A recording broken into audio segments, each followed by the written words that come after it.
ڈاکوؤں کا ایک ساتھی کوٹھی سے باہر گاڑی میں بیٹھا بے چینی سے اپنے ساتھیوں کا انتظار کر رہا تھا۔ اس کی نظریں اس کمرے پر ٹکی ہوئی تھیں جس میں اسے روشنی نظر آ رہی تھی۔ پھر ایک دم اس کمرے میں تاریکی چھا گئی۔ اس نے گھڑی پر نظر دوڑائی اور پریشانی سے بڑبڑایا، ابھی تو 5 منٹ باقی ہیں پلان کے مطابق، اور لائٹ کا آف ہونا تو منصوبے میں شامل ہی نہیں تھا۔ ضرور کوئی گڑبڑ ہے۔ اس نے جیب سے ریوالور نکالا۔ وہ کوٹھی کے اندر جانا چاہتا تھا، لیکن منصوبے کے مطابق وہ صرف بڑی بندوق کا فائر سن کر ہی کوٹھی کے اندر جا سکتا تھا۔ خبردار، کسی نے حرکت کرنے کی کوشش کی۔ لائٹ آف ہونے پر ڈاکوؤں کے سردار نے گرج کر کہا۔ اس نے فوراً جیب سے سگریٹ سلگانے والا لائٹر نکالا۔ لائٹر کی مدھم سی روشنی جب کمرے میں پھیلی تو اسے مبارک علی کا بڑا بیٹا نوید نظر نہیں آیا۔ ڈاکوؤں نے دروازے کی طرف دیکھا، لیکن وہ بند ہی تھا۔ وہ سب پریشانی سے ایک دوسرے کی طرف دیکھنے لگے۔ انہوں نے ابھی سیف سے سارے زیور اور رقم نہیں نکالی تھی، اس لیے ابھی ان کا واپسی کا کوئی ارادہ نہیں تھا۔ انہوں نے آپس میں کوئی اشارہ کیا، پھر بندوق کا ایک زبردست فائر ہوا۔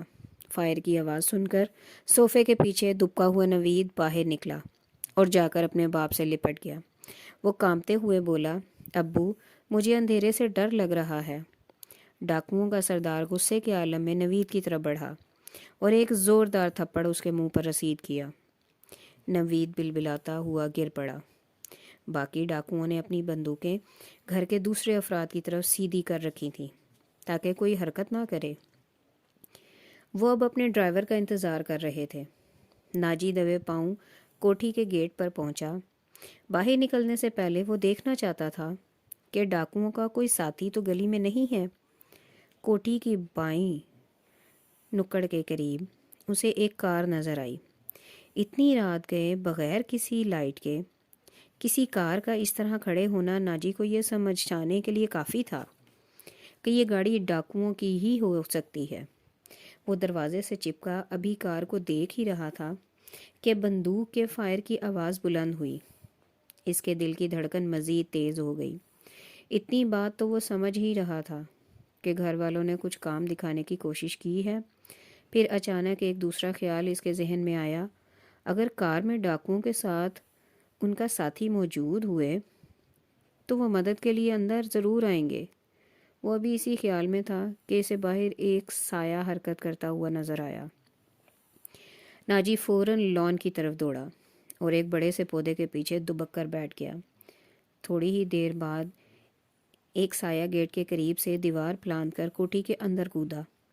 وہ سیدھا اس کمرے کی طرف جا رہا تھا جہاں پہلے روشنی تھی۔ ناجی نے سوچا، کیوں نہ وہ کیاری سے اینٹ اکھاڑ کے اس کے سر پر پھوڑ دے۔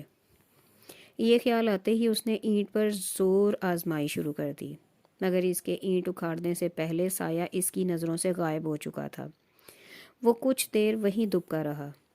1-2 منٹ کے انتظار کے بعد وہ گیٹ کی طرف بڑھا، لیکن یہ سوچ کر قریبی دیوار کی طرف بڑھ گیا کہ گیٹ کھولنے سے آواز پیدا نہ ہو گئی ہو۔ اس نے دیوار پھیلاندی اور کار کی طرف بڑھا۔ وہ کار کے ٹائروں سے ہوا نکالنے کی کوشش کرنے لگا۔ ڈرائیور نے گھر کا دروازہ کھولنے کے بعد اپنے منہ سے رات کو بولنے والے ایک کیڑے کی آواز نکالی۔ تھوڑی دیر کے بعد اس کا ساتھی اس کے پاس آیا اور اسے اس کمرے میں لے گیا جہاں تمام لوگ موجود تھے۔ اسے دیکھتے ہی سردار نے پوچھا، فائر کی آواز زیادہ تو نہیں تھی؟ کافی تھی، لیکن اتنی نہیں کہ سوئے ہوئے لوگ جاگ جائیں۔ لیکن اس کی ضرورت کیوں پڑی اور لائٹ کیوں آف ہے؟ سردار نے اس کا جملہ کاٹا اور بے صبری سے پوچھا، تو کیا باہر لائٹ ہے؟ ہاں، بالکل ہے۔ اس کا مطلب ہے کہ گھر میں کوئی اور بھی ہے اور اسے ہماری موجودگی کا علم ہے، ایک ڈاکو نے پریشانی سے کہا۔ ڈاکوؤں کے سردار نے مبارک علی کو دھکا دے کر گرایا اور بندوق اس کی گردن پر رکھ کر انتہائی خون خوار لہجے میں بولا، جلدی بتاؤ گھر میں اور کون کون ہے؟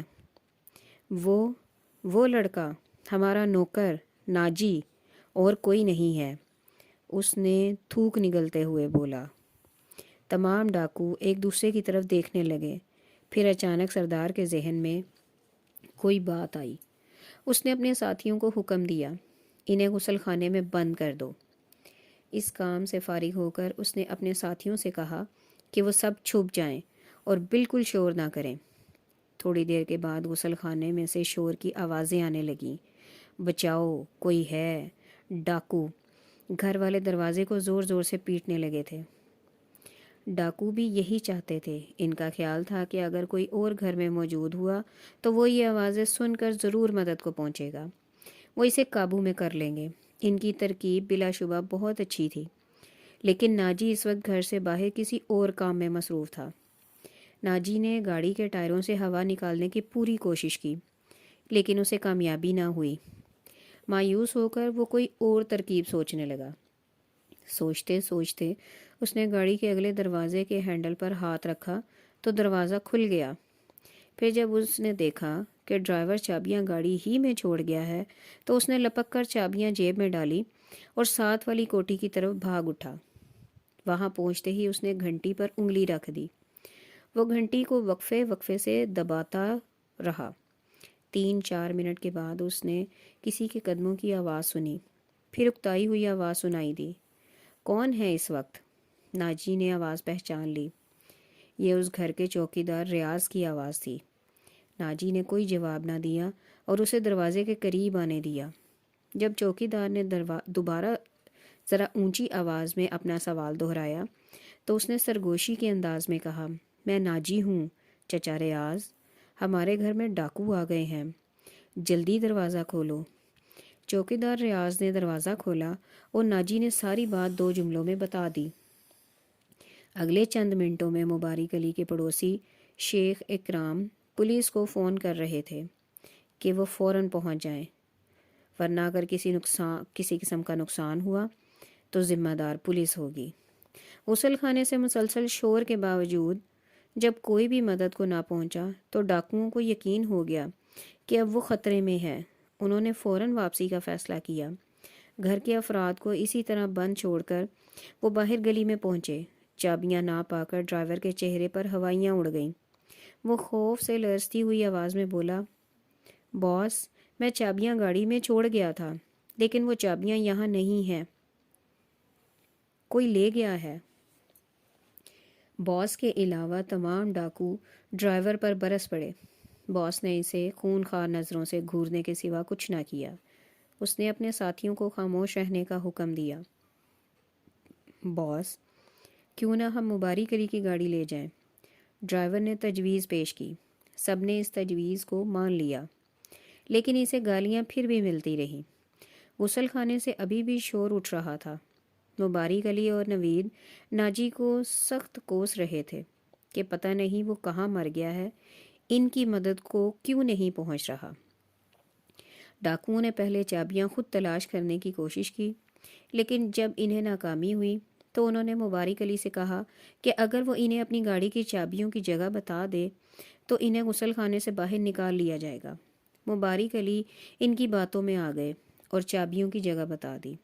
معلوم نہیں پولیس ابھی تک کیوں نہیں آئی، شیخ اکرام نے کہا اور دوبارہ فون کیا۔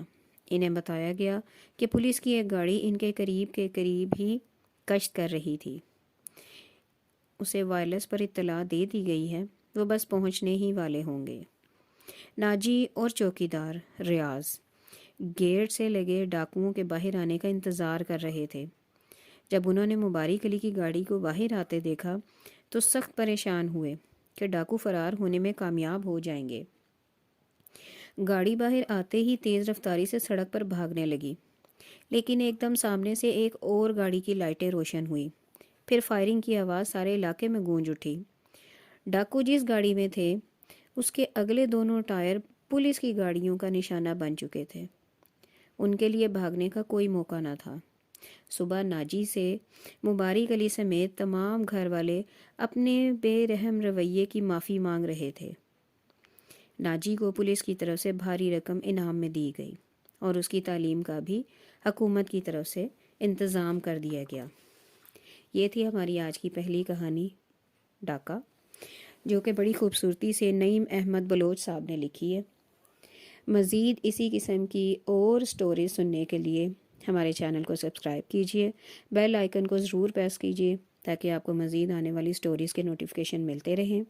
دعاؤں میں یاد رکھیے گا۔ اللہ حافظ۔